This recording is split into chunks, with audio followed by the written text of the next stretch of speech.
আশা নাই, কোনো নাই, দুঃখে ভরা জীবনে বিলাট জেলে আছে।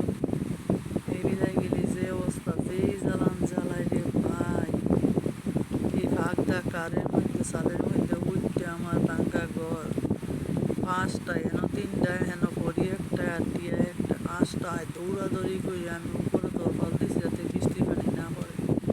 তরফাল রে চারি পাঁচ কান্দা কুড়া করে লাইছে, দৌড়াইয়া মনে হয় যেমন যে কি, তারপরও কিচ্ছু করি না।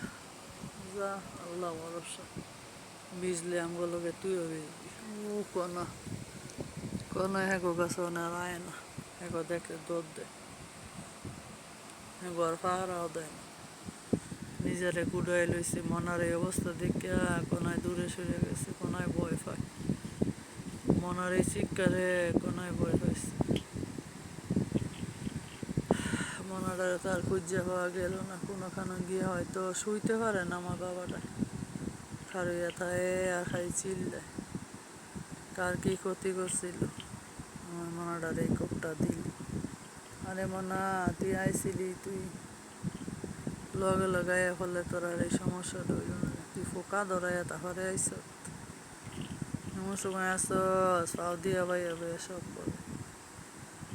আমার বিলাইটির প্রতিও মানুষের কত ই, আমার বিলাড়িরে কোপ দিয়া শেষ করে দিলি। হ্যাঁ, তোকে কি ক্ষতি করছিল তোর আমার বিলাড়িরে মেরে দিলি?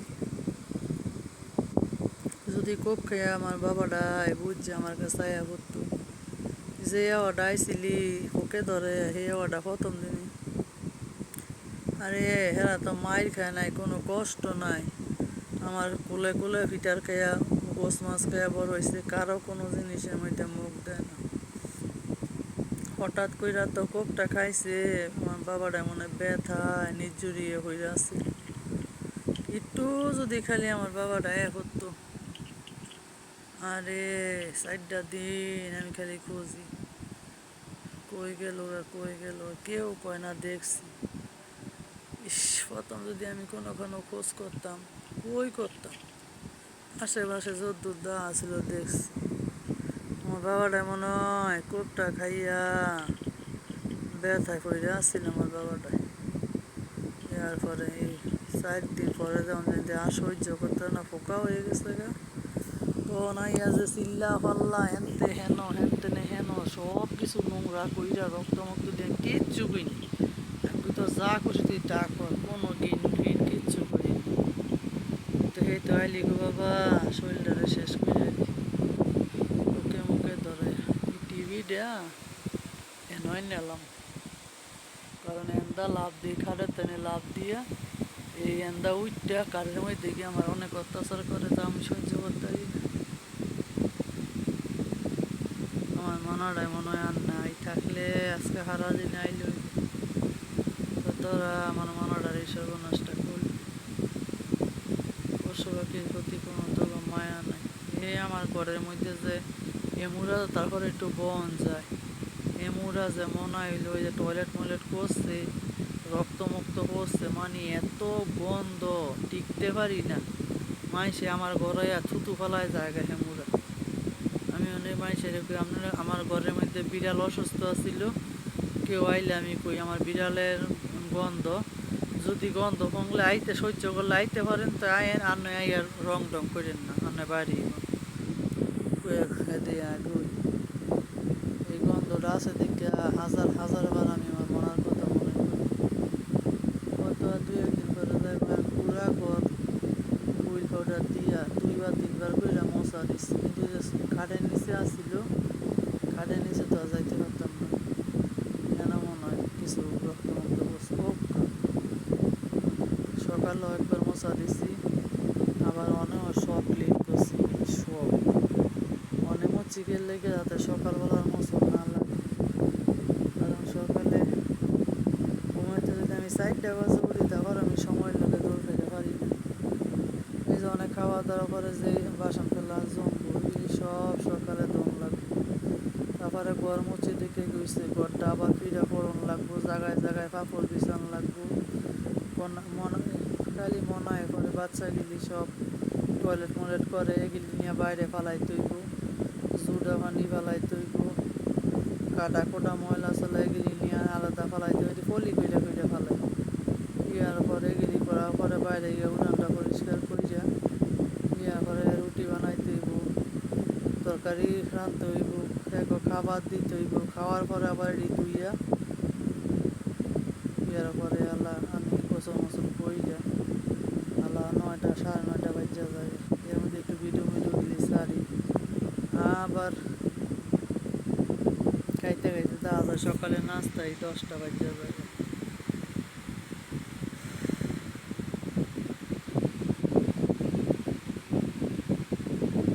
এদিকে সকালে যদি একটু মুছে মুছে ধুয়ে দিই তবে ভালো। আমার স্কুলের এক ম্যাডাম, আমি ছোটো থাকতে বসছি, আমার বাড়িতে বই টইন সবাই বসে ম্যাডামে আমার কইতাছে যে তোমার পায়ে যখন এই সমস্যা তুমি রাতের ওই সব আস্তে আস্তে কইরা রাখ। মানে ম্যাডামের কথায় রাতের 2 দিন রুটি বানাই দিয়েছিলাম, সকালবেলা পোলা পাইনে খাইতে পারে কিন্তু দুপুরবেলা দিকটা আর খাইতে চায় না। মানে মুখ দিয়া কয় না আগে তো হাবা বেদা যায় লইয়া চিরা মিরা ফেলাই দিয়া পছন্দ কম করে, এলে কষ্ট হইলেও আমার সকালে বানাইতে হবে। কিন্তু তরকারিটা রান্না করে তুই আমি দিতে কারণ পারি না। হালকা একটু মানে রান্না করে 10টার দিকে পোলায় ফ্রিজে রেখে দিব, সকালবেলা সুন্দর করে গরম করে দিলে বাস হয়ে গেল। আমার সময় লাগে পারা যায় না। আমার বিলাড়ি রে কি ক্ষতি করবো। এই যে কইছি টিভিটা সরামু, এই যে ও দেখো কিনি হতে ওইটা গো কি ডিস্টার্ব করে যা বলার বাহিরে। পিটি দিয়া একেবারে রক্ত বার করে এলাম ফাজিল। তুমি করে বারলা কই আর বালা তেমন ওই ই করতে গিয়ে একটা ছবি পাওয়া গেল।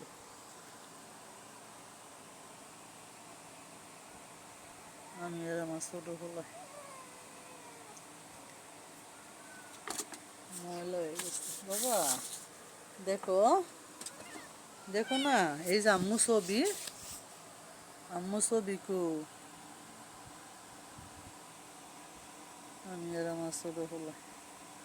শোনো শোনো শোনো, এই যে দেখো আম্মু ছবি। বাবা মনে একটা ঈদের বা কি এর ভিতরে বুঝাতাম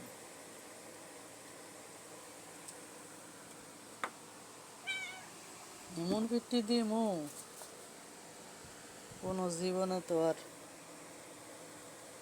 নাক ফুলও ভরতে পারতাম না, জিনিসও ভরতে পারতাম না, মালাও ভরতে পারতাম না, এমন লিপস্টিক দিয়ে সাজতেও পারতাম না, কারণ আমি হলো বিধবা একটা নারী। এগুলি আমার দরকারও নাই। হ্যাঁ ফাজিল, এগুলি আমার দরকারও নাই। যাই দিনের স্মৃতি গো ছবিটা না ফেলাই দিয়ে দিচ্ছে। কি আমি কি হয়ে গেছি নিজেরা চিনতে পারি না।